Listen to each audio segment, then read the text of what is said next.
हजरत बिलाल की अजियत से जन्नत तक की कहानी। मैंने जन्नत में तुम्हारे कदमों की आवाज सुनी। नबी करीम गुलामी की जंजीरों में बंद एक रोशन दिल मक्का की गर्म रेत तप रही थी। सूरज अपने उरूज पर था, जैसे आसमान से आग बरस रही हो। उन हालात में एक स्याह फाम गुलाम बिलाल बन रबाह अपने मालिक उमिया बन खल्फ के हुक्म पर धूप में लटाया गया था। सीने पर भारी पत्थर रखा गया और जिस्म जख्मों से चूर था, लेकिन बिलाल की जबान पर एक ही लफ्ज था, अहदुन अहदुन। ये कोई आम लफ्ज न था, बल्कि तौहीद का ऐलान था। अल्लाह एक है, बिलाल न झुके न रखे। इस्लाम से रोशनी, जुल्म से मुकाबला। बिलाल का ताल्लुक हिब्शा से था। उनकी वालदा भी गुलाम थी। गुलामी के उस निज़ाम में बिलाल की हैसियत कुछ न थी, लेकिन जब इस्लाम की रोशनी मक्का में फैली तो बिलाल का दिल हक की तरफ खंचता चला गया। नबी करीम मोहम्मद के पैगाम में सच्चाई, बराबरी और अल्लाह की मोहब्बत थी। बिलाल ने इस्लाम कबूल कर लिया। ये हिजरी साल में हुआ। फैसला उनकी जिंदगी बदलने वाला था, लेकिन आसान न था। उनके मालिक उमिया बन खल्फ को जब खबर मिली कि बिलाल मुसलमान हो गए हैं, तो उसने जुल्म की इंतहा कर दी। तपती रीत, कोड़ों की बारिश, प्यास, भूख, हर तरह की अजियत दी गई, लेकिन बिलाल की जबान पर सिर्फ अहदुन अहदुन रहता। हजरत अबू बकर का अजीम किरदार। नबी करीम को जब बिलाल पर होने वाले मजालिम का इल्म हुआ तो आप बेचैन हो गए। हजरत अबू बकर सदीक ने फरमाया, मैं बिलाल को आज़ाद करवाऊंगा। उन्होंने उमिया से बिलाल को बड़ी रकम देकर खरीदा और फौरन आज़ाद कर दिया। जब हुआ तो आप बेचैन हो गए। बिलाल को आज़ाद किया गया तो उनका जिस्म जख्मी मगर दिल ईमान से लबरीज था। वो सीधा नबी के पास गए और आंखों में आंसू लिए बोले, या रसूलुल्लाह, मैंने सब कुछ खो दिया मगर ईमान बचा लिया। नबी ने उन्हें सीने से लगा लिया। अजान का एजाज जब मदीना में इस्लामी रियासत कायम हुई और मस्जिद नबवी की तामीर मुकम्मल हुई तो सवाल उठा, नमाज के लिए लोगों को कैसे बुलाया जाए।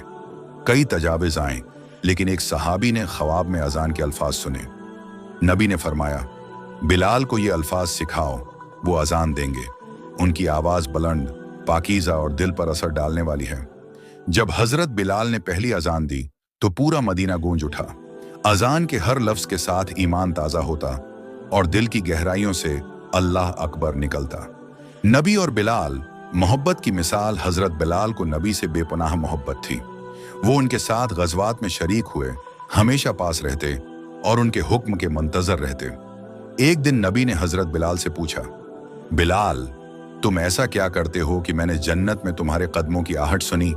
बिलाल ने अर्ज किया, या रसूल अल्लाह, मैं जब भी वजू करता हूं तो उसके बाद 2 रकात नफल जरूर पढ़ता हूं। नबी ने मुस्कुराकर फरमाया, यही अमल है जो तुम्हें जन्नत में ले गया। ए बिलाल। जब नबी करीम का विसाल हुआ तो हजरत बिलाल टूट गए। अजान देना उनके लिए मुमकिन न रहा। जब वो उश्शदन मोहम्मदन रसूलुल्लाह तक पहुंचते तो रोने लगते। वो मदीना छोड़कर शाम चले गए। वहां भी अजान नहीं देते थे, क्योंकि दिल नबी के बगैर अजान के काबिल न था। कई साल बाद हजरत बिलाल ने ख्वाब में नबी को देखा। आपने फरमाया, बिलाल, तुम हमारे पास नहीं आओगे।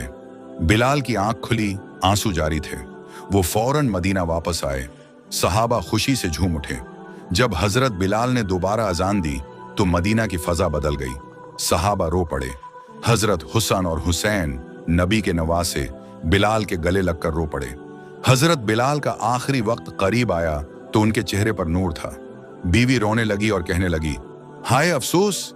बिलाल ने मुस्कुराकर कहा, नहीं, खुशी मनाओ, कल मैं मोहम्मद और उनके साथियों से मुलाकात करूंगा। उसी उम्मीद पर वो दुनिया से रुखसत हुए। कामयाब, कामयाब तरीन गुलाम। हमारे लिए सबक हजरत बिलाल की कहानी हमें सिखाती है। ईमान रंग नस्ल नहीं देखता।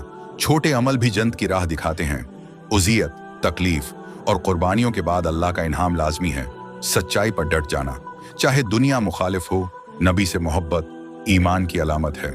आए अल्लाह, हमें हजरत बिलाल जैसा सब्र, इखलास और इश्क रसूल अता फरमा। हमें वो अमल अता फरमा जिसकी बदौलत जन्नत में हमारे कदमों की आवाज गूंजे। आमीन या रब्बिल आलमीन।